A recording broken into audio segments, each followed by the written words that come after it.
for experimental purposes.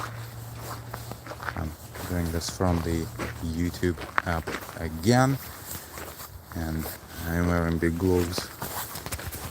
Now, only on one hand though.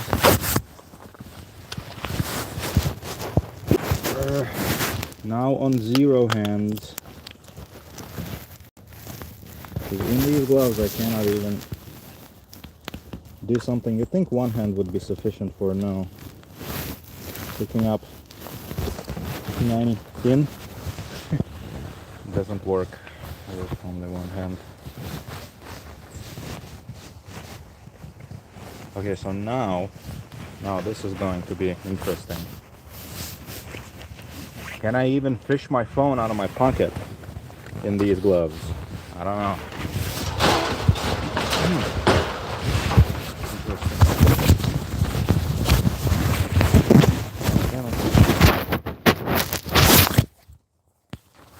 Okay, I could.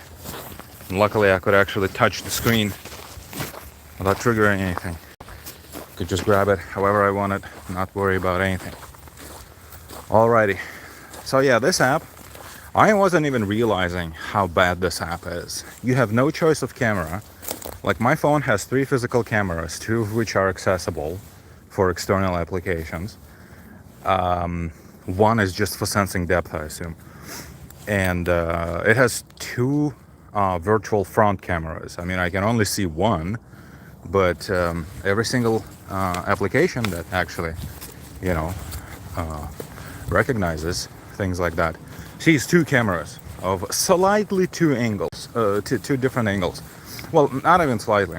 One is like clearly something that could be considered a wide angle.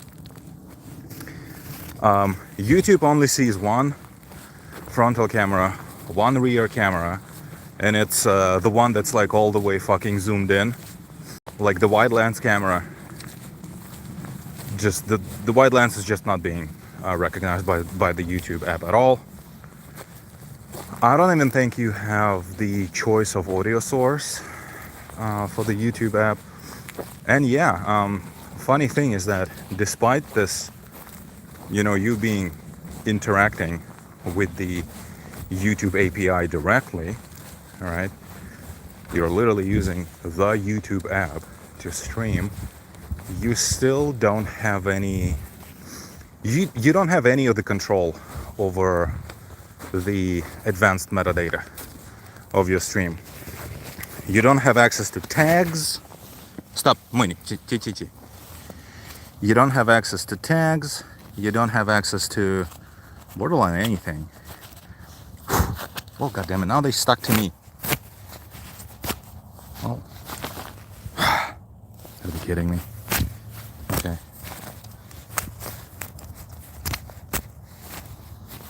Yeah, okay.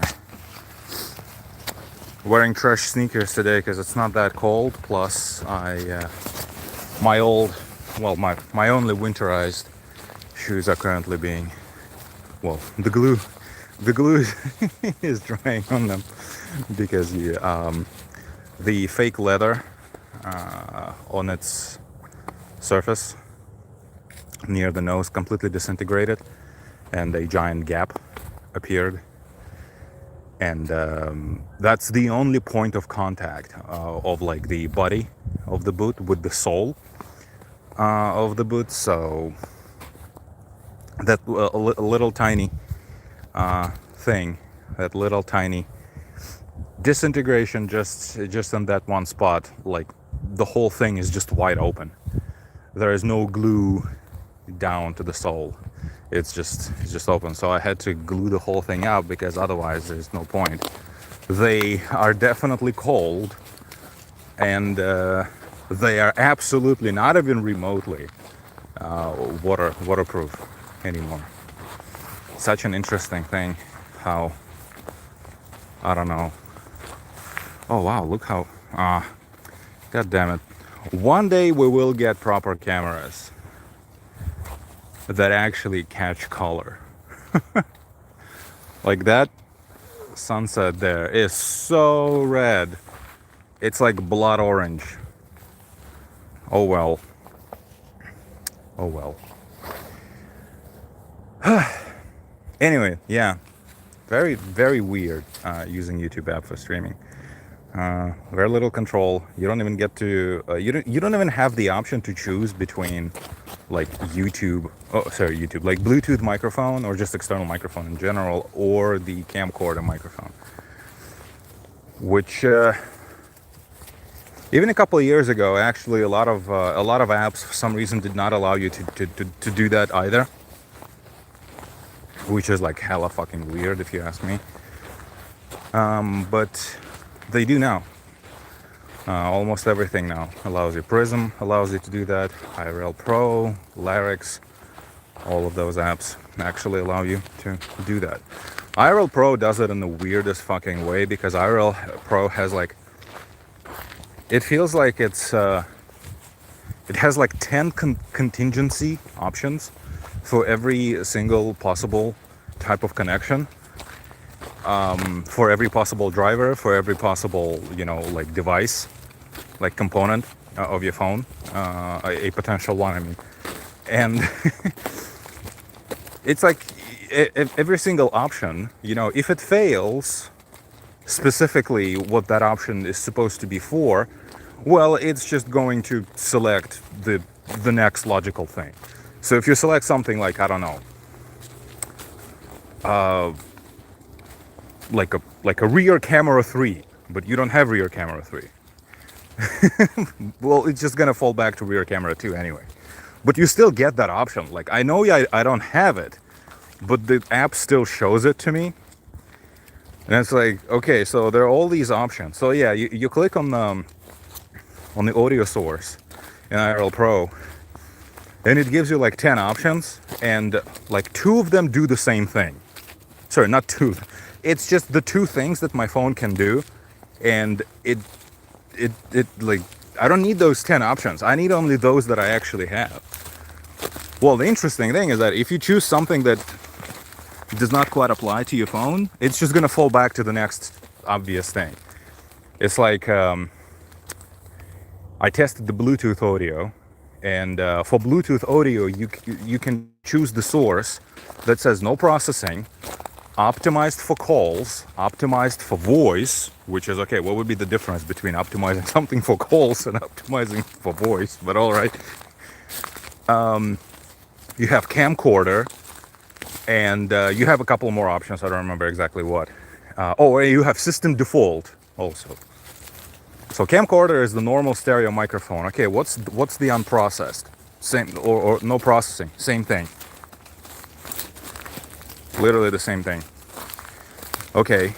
I mean, sorry. Brain fart. We're talking about Bluetooth microphones, right? So no processing, optimized for calls, optimized for voice, literally does the same thing because, yeah, I don't even know what kind of thing it's trying to trigger. It's like trying to trigger some kind of flag in the driver, right? To activate some kind of additional protocol, like specific to whatever the software is trying to choose. Yeah, but if I don't have it, it just doesn't get activated. Wouldn't it be nice if, the app actually knew what your phone can or cannot do, so that you don't get all these options and you're like, okay, should I choose this or I don't think I have it. Well, if I pick it, like, nothing bad is going to happen 99% of the time. It's just going to fall back to the thing that I actually have. But like, I don't know, in other apps, on other platforms, you don't really have to do that anymore. The apps actually know what your computer can do. We kind of passed the point where, back in the day, if you were playing PC game and you were little Timmy was playing a computer game that his, I almost said father, but probably stepfather, if your parents were boomers, they were probably divorced and remarried like 500 times because, I'm a boomer. Gotta look for my happiness somewhere. It doesn't quite work out for me. Not 100% perfect the way I want. Nah, next. So yeah, your fifth stepdad set up a computer for you to play a video game that you're probably too young to play. And then little Timmy decides, okay, but what if can I make this video game even better if I go into the settings and fuck with those? And then you change the resolution to something that then he changes the resolution to something that the monitor does not even support, and the screen just goes black, and that's it, and you can never recover.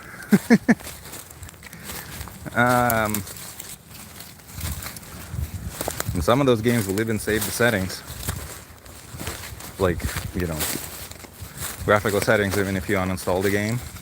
So reinstalling the game does not necessarily help. Like, yeah, back in the day you could absolutely do that. You could like change one setting, graphical setting in the game or something, and now it crashes on load or something, or the screen just goes black. You know, the game still plays, but the screen is all black and you cannot fix it because you cannot see stuff. So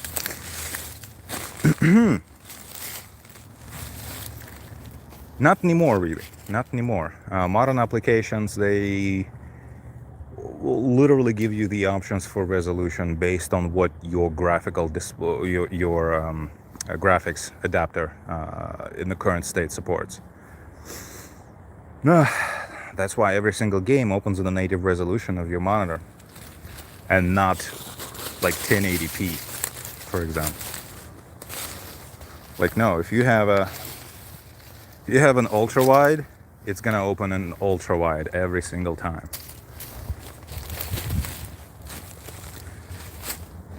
Believe it or not, but some games even still support 4:3. Who are we fighting there? Did you see a cow there in the distance or something? So I'm doing this exclusively on YouTube for two reasons. First of all, I wanted to test if this thing actually like gives you no camera options at all, and no, it doesn't. And I don't understand why it is like this. I actually don't understand. Like Naver, right?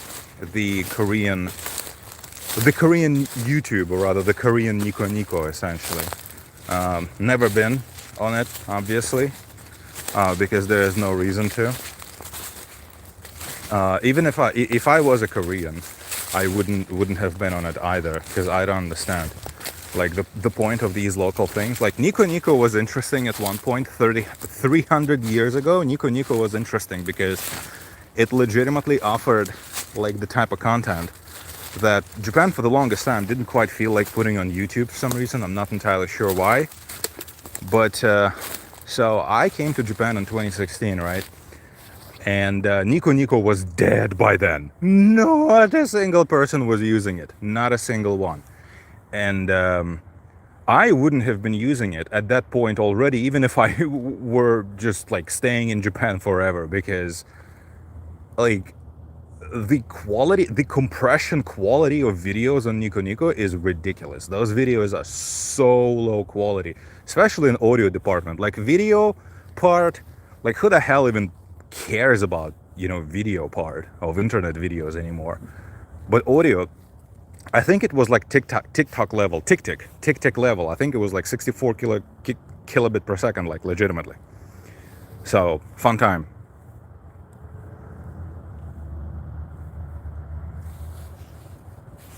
Oh my god, I looked at the bot chat. Okay, that's another thing. I'm not sure if in this app I can actually turn the chat off, and it turns the chat off like for everyone, I mean, or if it just does it for me. Like this app is just so cryptic. But no, like Naver has a streaming app, right? Not for Naver, but in general for anything. They call it Prism Studio. Prism Studio is by Naver. It's essentially Korean YouTube.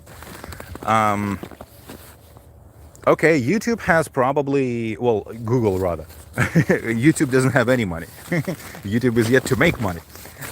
But Google has infinite money, right? Because they literally own the concept of advertising on the internet, and the internet lives off advertising still, despite like all kinds of subscription models and whatnot. It is still advertising. Like 99% of internet money are being made on advertising.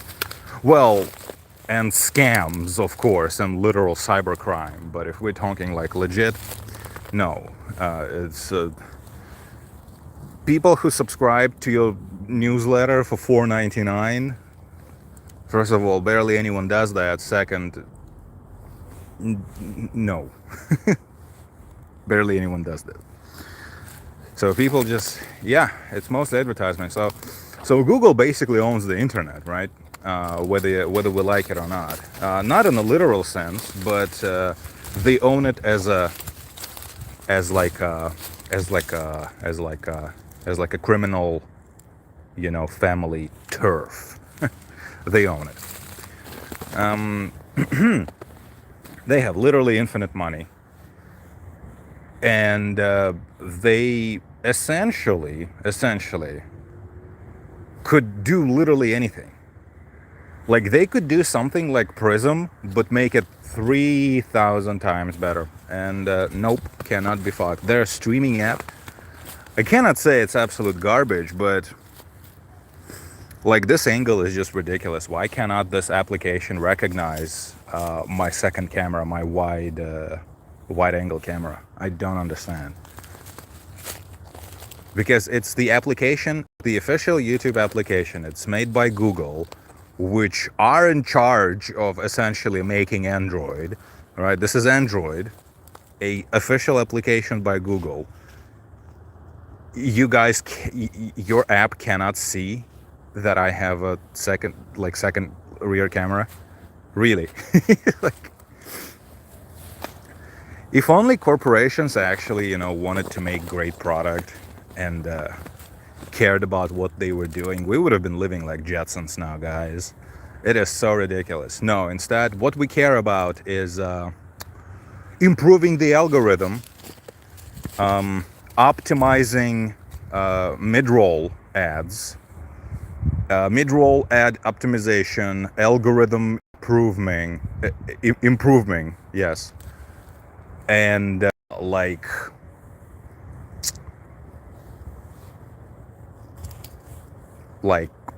how fast our Teslas accelerate, as if it actually changes anything. Most cars, most people have ever had have been accelerating at probably not even exceeding something like 10 seconds until 60 miles. Most people still have cars that don't accelerate faster than that. Why do we need a consumer, like normie grade car that can accelerate to fucking 100 miles per hour in 2.5 seconds? How exactly? Oh, that makes the fucking infusing yourself into the highway bullshit easier. The word escapes me right now. I'm sorry. Really though? Really? Does it make it that fucking easier? Can you make a split-second decision from being nearly standstill to judge the distance until the car, like over there, and be like, yeah, instead of smoothly accelerating and making a decision when it's the correct merging, when it's the right time to merge, I'm just gonna find the perfect little window just for my car to merge, and I'm gonna accelerate, like literally going hyperspeed to make that window. Is that really the is that the the margin of error territory you want to live in? Okay, are you like a Matrix superhero to be able to calculate things like that all the time?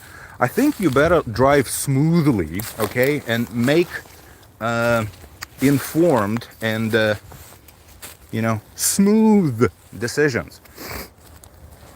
And also, of course, those cars are primarily made for California, where, first of all, where are you even going to drive in California? You just sit in traffic. That's the primary mode of driving in California. That's first of all. And second,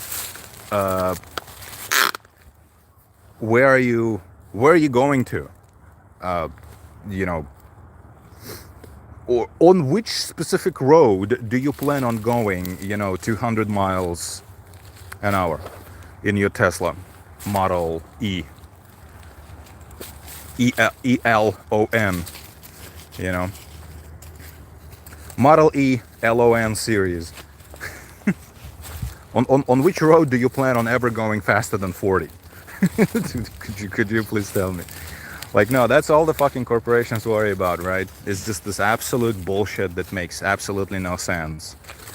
It's like, it's how like Apple, ever since Steve Jobs died, right? And you might say, things have been stagnating even with Steve Jobs. True, of course.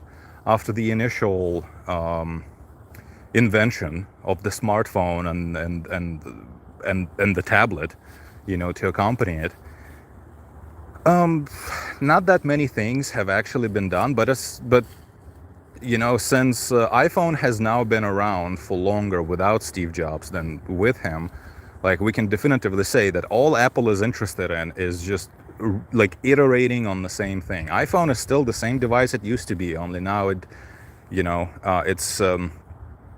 shittier designed because it is the overall body of the whole thing is thinner than the camera lens, which is just like terribly shitty design. Steve Jobs would not have allowed that in a million years. The only way to fix it is to slap on a fat, thick, giant case on top of that thing. At which point Apple should have just made the whole device thinner, and put more battery in it. It sounds like such an easy solution, but no. What we can really market the fact that 95% of the surface of our phone. Well, do you not understand? Come on. Is like 3 millimeters thin. It's like, okay, but you have a giant fucking bulge that's on one side of your phone that doesn't make it lay down flat. On top of that, you're literally laying your phone down, or lying. No, I think it's, you lie yourself, you lay something down, no? Well, anyway, you're putting it down on the one thing you don't want to put it down on, and it doesn't have an audio jack anymore. So yeah, fantastic. What are we doing here? What is this about? Makes absolutely no sense, right? And it's the same device, but it's shittier. What's different exactly? Well, technically it's faster. If you want to run a benchmark, of something, it's technically faster. Okay, in what exact scenario are you going to be using that phone? High computation. Are you going to run video games on it? Are you going to run like video processing? Are you going to edit videos on your phone? No, you won't. So, like, what exactly is this for? You cannot plug your headphones into it, though, if you're an audiophile. Apple has always been for audiophiles, right? Okay, its screen is marginally better than, the screens of older iPhones. But guys, ever since the Retina screen, like, it's all been the same fucking thing, If I were to show you iPhone 3 and you compare that to iPhone 5, you would say, wow, this screen changes everything. But if I were to show you the screen of iPhone 5 right now and you compare it to whatever the fucking iPhone you have, it's like, okay. In either screen, you cannot see the pixels because, the quote-unquote, the Retina grade screen, the Retina grade resolution, right? Like, literally, Retina grade means that it's the resolution of the screen is just high enough so that a human eye basically cannot tell pixels apart. And yeah, I know for younger guys here especially, this is going to be a shocker, but screens used to be so that you could tell pixels apart on them, literally. Yes. So yeah, all those companies do, and Google is the worst offender because Google doesn't even invent anything really. They don't fix anything. They just repackage the UI. That's all they do. And this is just so embarrassing.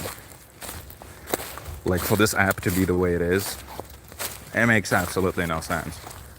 It doesn't have to be this way.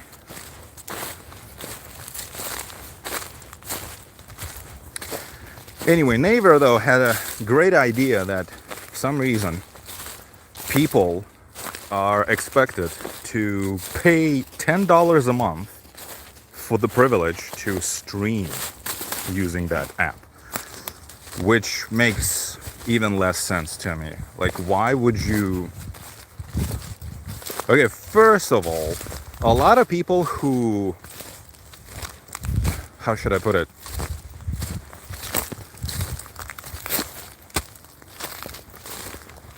I mean, true, there are some people whom you could describe as like a full-time IRL streamer. For them, it's a totally done deal, you know, it's not a problem at all.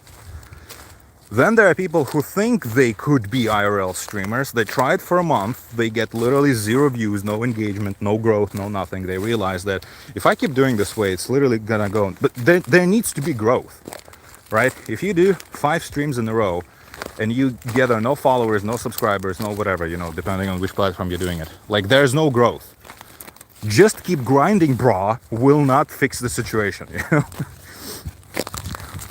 Like if your growth is 0% per stream, even if you do 100 streams, it's still 0%, you know?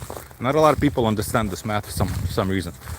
So, okay, they're gonna subscribe to your app, they're gonna stream full time, they will unsubscribe forever. You lost the customer. Like, what's the point? There's not that many full-time professional streamers to justify paying $10 a month for the privilege, you know, just of the access to the app. It makes no sense. Like, we are already paying $10 or more, you know, but generally speaking, it's around 10, right? For Spotify, for Netflix, for whatever. Okay. Apps used to pay content creators so that content creators used their apps and promoted them. Like, it is such a strange barrier to entry. Like, if you absolutely want to sell something that otherwise should be free, because OBS is free, right? You could be making money on donations if you absolutely wanted to. Just launch a proper Android fork of OBS. You can call it Prism if you want, you know, doesn't matter. OBS is open source, you can do that. And keep it updated, keep improving it, you know, keep it fresh. And people will love you for it, and people will donate much more than $10. A lot of people will donate much more than $10. I don't know what is it there, but better not be like a dead bunny or anything. So let's go.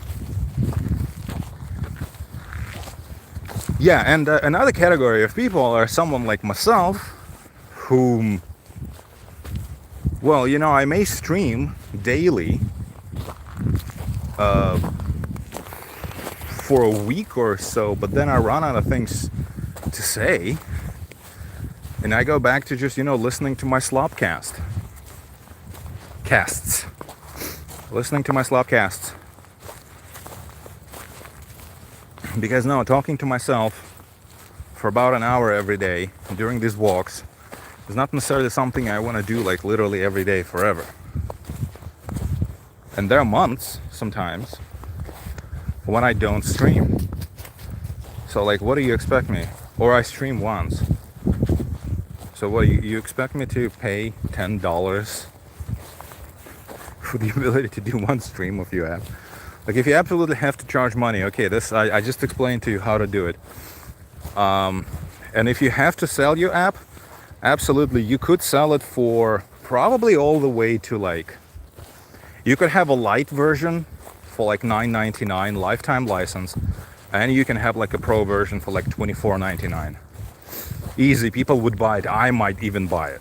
If it legitimately was a great app that would be essentially supported for the rest of the time, like, yeah, I'd fork up $20. You know, back in the day, I forked up what it was like 250 or 300 or 200, somewhere between 200 and 300 for Logic. Logic was the first DAW that really went like cheap.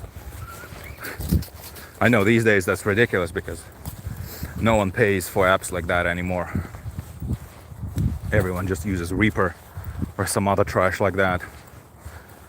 And Reaper is technically free, the base version, the non-commercial version, whatever.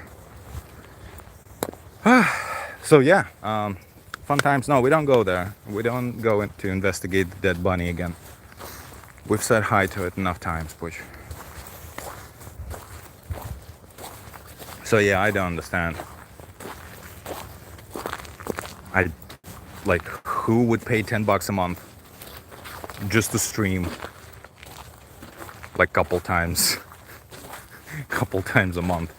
I'm absolutely not doing that. It's pretty much just as cold as it was yesterday, by the way, so it still didn't fix the gate. Come on, sure.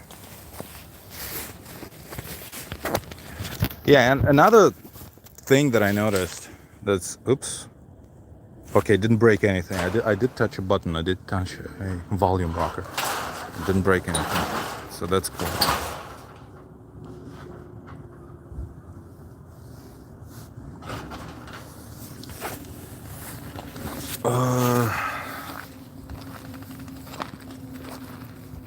Jesus, those fucking, yeah.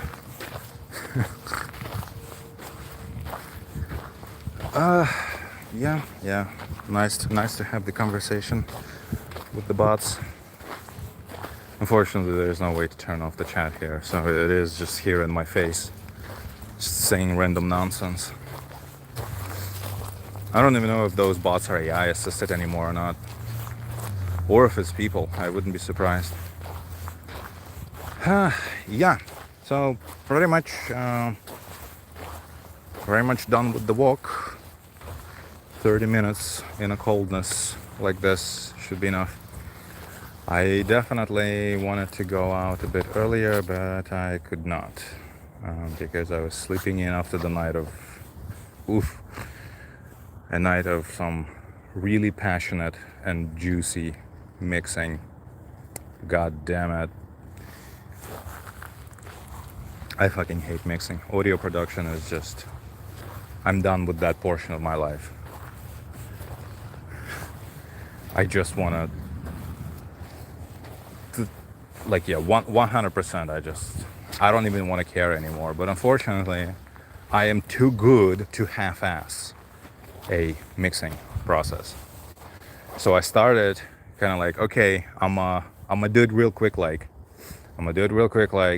okay, boom, boom, boom, boom. Okay, maybe done. No, I can hear that this thing needs to be fine-tuned more.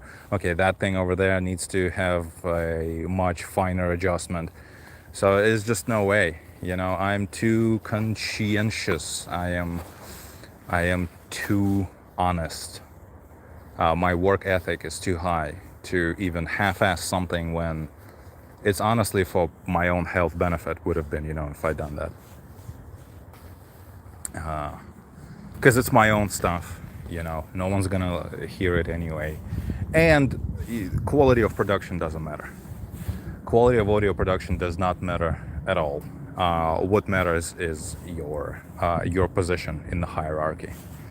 If someone is pushing you as a quote-unquote official professional artist, then every reviewer and every listener will interpret everything that, say, a perfectionist, might have said. Okay, this is shit right here. But professionals don't care because they know the secret, and the critics and casual audience will not care because every single mistake or every single half-assness will be reinterpreted as creative expression, creative choice, creative expression. Oh, the production quality sucks on this song. Well, it's because the artist chose it to be this way. It says something for it to be like this. So, yeah. And if you don't have anyone pushing you, presenting you, selling you to the audiences and the critics and whatever as a professional, a real artist, then every single thing about your song will be nitpicked for not being, quite there yet. So it doesn't matter. if you are not professional, you can make something that is just one-to-one copy of whatever, like the most, you know, like best reviewed. Come on, autofocus. What the hell are you doing, autofocus? With this app, the camera cannot even focus. Jesus. Okay. Yeah, it's just like whatever is the best reviewed song this year, I can make one-to-one copy of that and submit it to professional, you know, music reviewers, if there are even such people. And they would say, yes, it's a cute attempt to imitate the greatness of, you know, Madonna, Taylor Swift.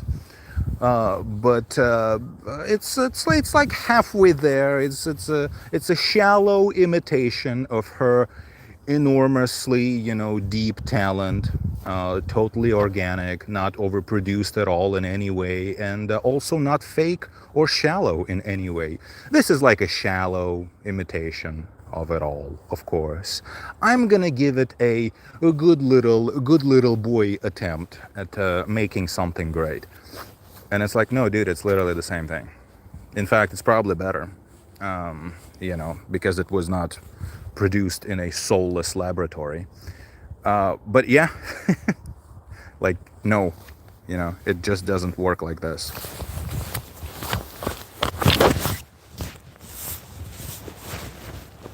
You know, it works differently. It works such that what makes you a professional musician are the kind of people who agree that you are one, not what you actually do and how you do it.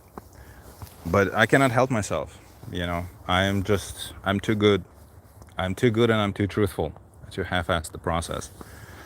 And yeah, goddamn, there were a lot of things to clean because my upcoming LP will be very dirty on purpose. And that dirtiness really needs to be, you know, contained somewhat.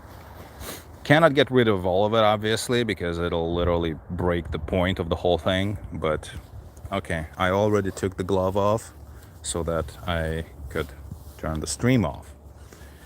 And yeah, bye-bye. Since I did set up Restream, actually, by the way, I will try if I can dual stream, multi-stream, to Kick and Twitch at the same time, because Restream allows only 2 destinations for free, right? So that's what I'm gonna do probably next time, and I'm just gonna ditch YouTube, because I see that YouTube, you do in fact get a few viewers here and there if you stream directly from the app. But even if you have the zoomer crop dual stream enabled in the dashboard, where YouTube automatically crops your video for a vertical stream and launches a double stream of, like, injects that directly into shorts. Like right now it all goes into shorts, right, because we're vertical. But even if you do a horizontal, a YouTube can do a cropped version of that and put that into there. And I can tell already that no, the automatic cropping thing, you're still not part of the algorithm in any way at all. But if you stream directly from the app and you stream vertical, you are just randomly suggested to people. You are part of the algorithm in one way or the other. Yeah, the automatic zoomer crop, no, it doesn't really work for discoverability, which is why you would want to do it, right? So yeah, if you stream landscape, you might as well just not stream to YouTube at all. Yeah, that's what I discovered when I was using Prism even. The only way to get viewers is, first of all, the only algorithm that actually works is YouTube, because YouTube has such a thing as algorithm. On Twitch, there is no algorithm. There is no suggested streamers for you next. You know, there's no such thing. Everyone just tunes into whatever they, you know, whoever they want to tune into, and they just stay there for hours. You know, there is such a thing as suggested streamers, but no one really clicks on that. And who really goes to the main page of Twitch to find out which streamer to watch next? You know, no one really does that. But YouTube does have that, right? And YouTube does have the doom scroll reel, where people actually go, and YouTube does sell your streams into that whole thing. But yeah, only if you do it vertically. You don't have to use the app necessarily, because I was just randomly getting hundreds of random views, even when I was using Prism. It's just, you need to be vertical. You don't even necessarily have to be full HD, although, yeah, 720p YouTube algorithm mostly just ignores 720p content, whether it's live stream or not. But you could, theoretically, even do 720p. As long as it's vertical, YouTube loves that shit. It actually makes you part of the algorithm. It does suggest your stream to people in the doom scroll zoomer reel. But yeah, the automatic cropping thing, just in case anyone sees it and thinks about it, and somehow before you do, you hear my thoughts, or you tried it too and you're interested in other people's analyses. Yeah, no, it doesn't work. I mean, maybe it doesn't work at all literally, but even if it does, it absolutely, you're not going to get any, algo, algo views from it. No, Uncle Algo will not give you any views for that. You're not part of the algorithm the same way you would be if you streamed vertically to begin with. And unfortunately, the only app I can use right now is IRL Pro, because I am like dead honest with you. There is no other single app out there that can do vertical streaming, like, period. Like, Streamlabs is just terrible. I tried Streamlabs and it's broken. It's garbage and it's shit. Prism now has this giant watermark. By the way, they still didn't update their website. The official stance of the company is that they have no watermark. Yeah, right. Yeah, but Prism has this giant watermark, and Prism is not paying me to promote them, so I'm not going to use Prism now, or for as long as they don't, maybe roll back their watermark decision. And IRL Pro is an app that was mid-development a year ago, and it was abandoned since, and they never fixed it. They still haven't implemented any of the basic features, but I don't even want to word it like that, because it kind of sounds like the app is still in development. No, the app has not been updated for over a year. It's abandoned. It's never going to get finished at this point. So it's obviously, that the whole thing is just done. And the thing doesn't have a portrait mode. It only has, did I say it doesn't have landscape? Okay, here's the thing. It doesn't have portrait mode. It only does landscape, which is how you want normally, normal non-zoomer content to look. But unfortunately, for IRL streaming, if you do that on YouTube, the only way to be discovered, the only way to for Uncle Algo to notice you, is for your content to be vertical and, depending on the day, 1080p. Some days it eats 720p. It doesn't matter. Some days it needs 1080p. So since literally the only app I can use right now, I mean, I'd be grateful if there was some great app that I just missed, is IRL Pro, and IRL Pro only does landscape, and if you do landscape, you might as well just not do YouTube. So if anyone's interested in this kind of garbage, yeah, I am probably going to continue it on Resume on Kick, and why not Memory Leak on Twitch?